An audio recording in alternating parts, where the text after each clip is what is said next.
Good night, everyone. Tonight, God is good and God is good all the time. My name is J. Spirit Divine. I'm going to give you a word on tonight. And we're going to talk about the power of prayers. You know, the power of prayers. It works. You know, first we're going to start with, Hezekiah. You know, he got sick. They're going to come from Acts chapter 12, verse 1 through 19. Now, we are speaking on the power of prayers. The power of prayers. You know, I will speak to you about 2 stories on the power of prayers. You know, prayers can move things. You know, Hezekiah had got sick. You know, and he turned around and started praying. You know, Peter was in prison. His church members started praying. You know, now first I will talk about Hezekiah. When he had become ill, he was at the point of death. You know, and Isaiah had went to him and said, this is what the Lord said. The Lord said, go put your house in order, you know, and because you is going to die and you will not recover. Now this is bad news for someone, you know. Now most of us, we don't have no warning to let you know when you're gonna die. Sometimes it just pop up, you know, but he have a warning. He have heads up from God, you know, to go get your house in order.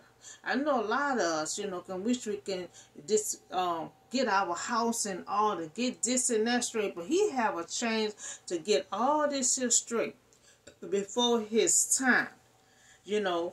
And so but he had become ill, the point of death. Isaiah had went to him and told him to get your house in order. You know, so he was sick unto death in the same year in which the king, you know, besieged Jerusalem. Now, sometimes you don't have that. That's what I'm saying. Sometimes you don't have no warning. You don't have no warning for that, you know. But we see that God gave Hezekiah a warning to prepare for the death that was brought to Ezekiel by Isaiah. You know, so everyone don't have preparation, you know, for it. But he do. So now we're about to see the power. There's power in praying, you know, about to move in Ezekiel's life. You know, we about to see. Now, God said, you is about to die. You is the point of death. You know, and then God said, there's no recovery. You know, but we about to see the power of prayers. You know, because we going to see how he going to work in his life. You know, so Hezekiah had turned his face, you know, to the wall. And he had prayed to the Lord. He said, Lord, remember me. He said, remember me, Lord. You know, I have walked before you faithfully. You know, now he was one of God's faithful men. He said, Lord, remember me because I had walked with you faithfully. You know, and with a wholehearted devotion and how, you know, and have done what is good in your eyesight. So Ezekiel had weep, he had weep and he had went away. You know, he went away, you know, and so he let God know, remember me. Remember me, I'm one of your servants that's very faithful. Very faithful. You know, now since he was sick, you know, lying in a bed, you know, and hearing bad news. Now suppose, you know, you sick and you laying in the bed. You know, thinking you about to soon get well soon. But then somebody come and say, God said you're not going to get well. You know, that you're going to die. And there will be no recovery. You know, for someone to hear that that's already lying in a bed. You know, so and since he was sick, he was lying in a bed when he got his bad news. He probably had turned towards the wall, you know, concealed his grief and crying. You know, he wanted to be alone to pray to God. Now, Hezekiah had begged God. He begged God. He said, remember me. He said, remember his life, you know, of good works, you know, and how he had walked before him true with his whole wholehearted. Now, he was very dedicated to God. You know, Hezekiah was now we see that he was unwilling to die. And that's how it is. When you unwilling to die and you not finished yet, you know, you're going to beg. You're going to beg for your life. And see, he was unwilling to die. You know, he know the power. He know the power of prayers. You know, now he didn't waste time. He didn't waste time praying. Soon he got that bad news. And that's how we got to do. Soon as you get bad news, don't be so quick to get on the phone and try to call someone. You know, you get there and turn your face wherever your prayer room is. You know, that's what you got to do. You got to pray for everything. No matter if it's bad news. Hezekiah got bad news. Already sick, laying in the bed and receiving bad news. He didn't just lay in that bed and weep. You know, he turned his head to that wall and he started praying. He started praying, and he didn't waste time to pray. Soon he got that bad news. He just started praying. You know, prayers is one of the best preparation for them. It gives us strength to prepare for it. You know, it gives us strength to prepare for it. That a hard thing. That is a hard thing to hear. You know, that you is going to die. The only best thing is prayer. You know, prayers can change things. Prayers can move mountains. You know, so both of these packages going to tell us how prayers can move mountains. You know, so the power of prayer. The power of prayer. In this case, it moved fast. Now, we about to see, you know, it moved fast. You know, now remember, Isaiah was the one who gave Hezekiah the bad news from God.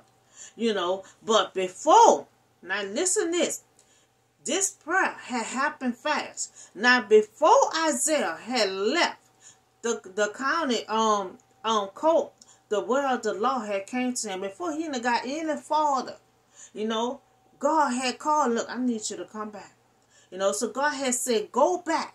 He said, go back and tell Hezekiah, the ruler of my people, this is what the Lord, the God of your father David, has said. You know, I have heard your prayers, you know, and I have seen your tears. I will heal you on the third day. You know, from now, you will go up to the temple of the Lord, and I will add. You see how prayers work? That's the power of prayers. You know, now God said you're going to die. God said you're not going to recover. Now what he did, now what all us going to do when you get bad news, he turned over, you know, find his little quiet spot, and he prayed to God. Now we see that prayers are very powerful, that we need to start working on prayers every day. You know, you can pray on good days and bad days. You know, you don't just have to pray on bad days. We need to get in the practice of praying every day. You know, you see the bad news, okay, get there and start praying like Hezekiah did. You know, and so the prayer, God had heard his prayers. You know, so he said, I will add 15 years on to your life. 15 years on to your life. For someone that was dying and was not going to recover. Prayers works. Prayers can move sickness out the way. Prayers can move mountain out the way. You know, no matter what it is. You know, he added 15 years onto your life, and I will deliver you in this city. Now, he's not only adding 15 years to his life. He's going to heal him, and he's going to save him from his city. You know, he's going to deliver him from this city, from the hands of the king of Israel. Now, I will defend this city for my sake and for the sake of my servant David. Now, over 100 years, you know, period of time, you know, history, Hezekiah was the only faithful king. Now, back then, he was the only faithful king, you know, but what a difference, you know, he made because of Hezekiah had faith. He had faith and he had prayers. You know, that's the two things you need. No, three things. We have to trust God. We have to have faith. And we have to do prayers. Prayers can move sickness out the way. Prayers can move things out the way. We see this prayer that Hezekiah did, it moved quick. It moved quickly. So because of Hezekiah's faith and his prayers, God had healed him and saved his city. Not only heal him and give him 15 more years, but also save his city. Now Isaiah has said, prepare, Pilot's fig, and they did so and applied it on his wound where he was sick at. And we see when they applied it to his burrow, he was recovered. Now God said, I was going to recover you. God said, I was going to heal you. He did just that. God said he would heal Hezekiah, but Hezekiah still wanted a sign. He still wanted a sign. He telling Isaiah, tell God to give me a sign. So Isaiah answered him, the Lord would do what he had promised. And see, that's what Hezekiah told him. He told him God gonna do just what he had promised. So now we see the power of prayer. When we receive bad news, that you're going to die, and not recover. That's some bad news to say you're going to die and not recover. Some people turn over and just start crying down. Some people pick up the phone and start calling people, But the only thing you need to be doing in a time like this, is connect with God. You turn your head over, find your quiet spot, and you pray. You pray like your life depends on it. So now we see the power of prayers. When he received the bad news that he gonna die and not recover, he was unwilling, and that's how you gonna be. That's how I am. You got to be unwilling to die because you're not finished yet. He is unwilling to die. Now God had told him, go get your house in order. But he started praying first, and that's what you're supposed to do. Pray first. Go pray first. He's saying God, he had prayed to live. He was unwilling to die, but he prayed to live, saying, God, remember me, a good servant. Now, God heard his prayers and added 15 years on to his life. God is good. Prayers work. This case, the power of prayers had came fast. Sometimes God moved fast and sometimes he moved slow. But in this case, we see he had moved quickly. And before Isaiah can leave, God said, I will heal him, not only heal him, but add 15 years on to his life and save his city. We see the power of prayers work. It moves mountains. It moves sickness out the way. It adds more years onto his life. So prayers work. Now that's one of the situations I'll talk to you about, the power of prayers. Now this is another situation, powers of prayer. And they're going to come with Acts chapter 12 verse 2-19. And this going to be dealing with Peter. We still speaking on the power of prayers. It's about King Herod arrested some who belonged to the church, intended to prosecute them. Now, he don't want them belonging to a church. Because, see, Peter was out there always preaching to the people. And see, Herod, he ain't like that. He don't want nobody out there preaching and talking about God and all this kind of stuff. He wanted to stop that. So it's about King Herod arrested some who belonged to the church, intended to prosecute them. So Herod's sister, who had been responsible for the death of John. Remember, they put John's head on a platter. So when he saw that this meant with approval among the Jews, he proceeded to seize Peter also. So they had the other people out there, James. They always preaching to the people, outside, and then Peter walk up, and so next thing okay, we're gonna do Peter too. Because they all from Jesus, disciples, And so when this had saw this, had met with approval among the Jews, he proceeded to seize Peter also. This happened during the festival on unleavened bread. So after arresting him, he put him in prison for no reason. Handing him over, to be guarded by 4 soldiers. They put him in prison. Then they have the soldier, guarding him, making sure he don't leave. So Herod intended to bring him out to a public trial after. They started trying to humiliate him.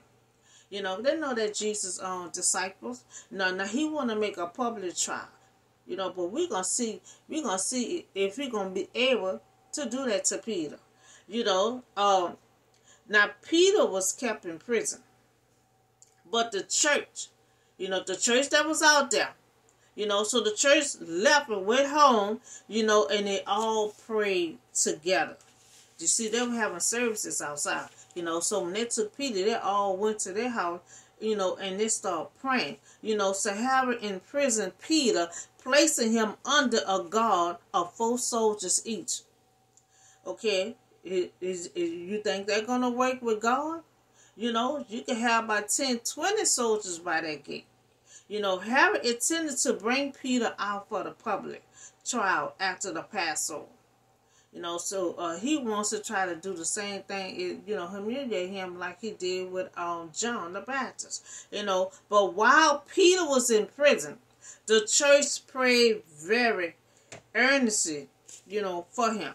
The church member, power is in prayer coming together. Coming together. They're going to be praying, and they're going to be praying like they never prayed before for Peter.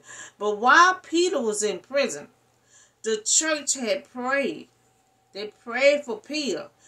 So the night before Herod, remember the next day, he was supposed to be prosecuted, So the day before Herod was to bring him to trial, Peter was sleeping.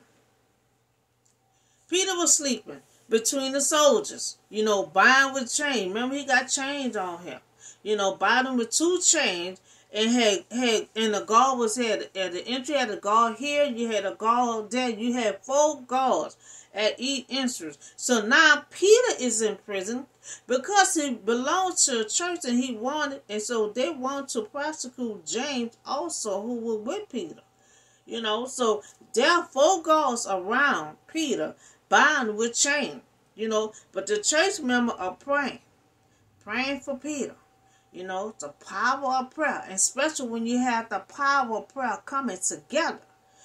So now we see how this situation of power of prayer works. We're about to see how this power of prayer works. And now we will see the power of prayer. Now suddenly, an angel of the Lord had appeared, a light stone in the cell, struck Peter on the side. Remember, Peter sleeping, and woke him up. Now, remember, Peter was asleep so quick he had to get up.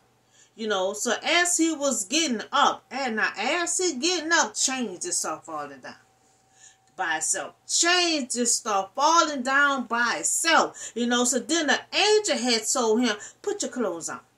Put your sandals on. Let's get out of here. Just follow me. Let's get out of here. But he had no idea. How you sleep, and then all of a sudden somebody just come and wake you up. So he think he's still sleeping. He thinking he's seeing a vision or something. So he said, remember, Peter was asleep. So as he was getting up, chains just started falling off by itself. So then the angel had told him, put your clothes on. Put your sandals on. He said, follow me. so you can get out of this prison. But he had no idea. He had no idea, what would the angel, was doing, was really happening. Now he's so confused and he still half asleep, but he following and still don't know what's going on. He said, is this really happening? He thought he was seeing a vision. So now sometimes you can pray for something, and then all of a sudden you get it. How can you handle it? How will you handle it? Sometimes you can pray, and when it do happen, you can't even believe it. That's just how he was. I don't even know what's, he said, I don't even know what's going on right now. He waking up and he like, put your clothes on. He don't know what is going on right now. So then the angel had told him, put your clothes on, follow him, out of the prison, but he had no idea what was going on, what the angel was doing. He was really, really happening, so he thought he was seeing a vision. So now sometimes you can pray, and when it do happen, you still can't believe it. He think it was a vision. Now he's seeing chains falling off, and he still don't understand what's going on. So now they're passing by the guards. He passing by the guard. He came to the iron gate. He come to the iron gate. The gate just start opening up by itself. And then the gate leading him to the city. And it opening up for it's by itself. And they had went through it. And when he walked out on the street and suddenly he turned around, the angel was gone. That because the angel's job was done. God had sent him to protect him and lead him out of the prison. So Peter is out of prison with the help from the angel. And so when Peter came to himself, he said, I know without a doubt that the Lord has sent his angels, to rescue me from Herod, and from everything the Jews, the people, was hoping would happen. So he said, Peter had said, he came out looking for the angel. The angel was gone. So Peter had came to himself and he said, I know. You know how certain things have happened, and you're like, I know it, and that was God doing. So he's seeing all this stuff going on, and he still didn't even know what was going on. So Peter's out of prison from the help of the angel, and Peter had came to himself and said, he said, I know without a doubt that the Lord has sent the angel to rescue him. Herod from everything the Jewish people was hoping for. So Peter know that God had rescued him. And the church member is praying, for Peter, and God heard it and sent his angels. And that's what I'm saying. Prayers go up, and blessings come down. So now we see another case of power of prayer. So all Peter know when he was waking up, that the chains just start falling off. The gates just start opening up by itself. And so by itself. And now before he was scheduled, and all this had happened right before he was scheduled to get prosecuted. So that means God is always right on time. Right on time. This all happened before he was about to be prosecuted. And so God came right on time and saved him. Saved him. So Peter is out of prison due to the power of prayer. So that's all I have for you tonight. We talk about the power of prayers. First we had talked about Hezekiah that had got sick. And God had sent Isaiah over there to let him know what's going on. That you sick, you're not going to get well, And so we also, and we saw that when God had given him the bad news, he had turned around and prayed. He prayed. And God heard his prayers. And God added 15 years on to his life. Not only add 15 years on to his life, but save him in his city. Save him in his city and recover his sickness, his wound. So he got so much stuff happening for the good when he had so much bad news. So we also talk about the power of prayer of Peter. Peter had went to prison. So the church member, they had went home and they started praying. And so God heard his prayers. And so that's when they were just praying and they was praying, and God heard their prayers. And God said, I'm going to add 15 years on to your life. I'm going to save you from your sick. So God came through. God was right on time. So that's all the word I have for you tonight. Peter escaped due to the prayers. Hezekiah had got saved and well, and had years added on due to powerful prayers. So that's all I have for you tonight. Y'all have a blessed and safe night, and I see y'all on the next video.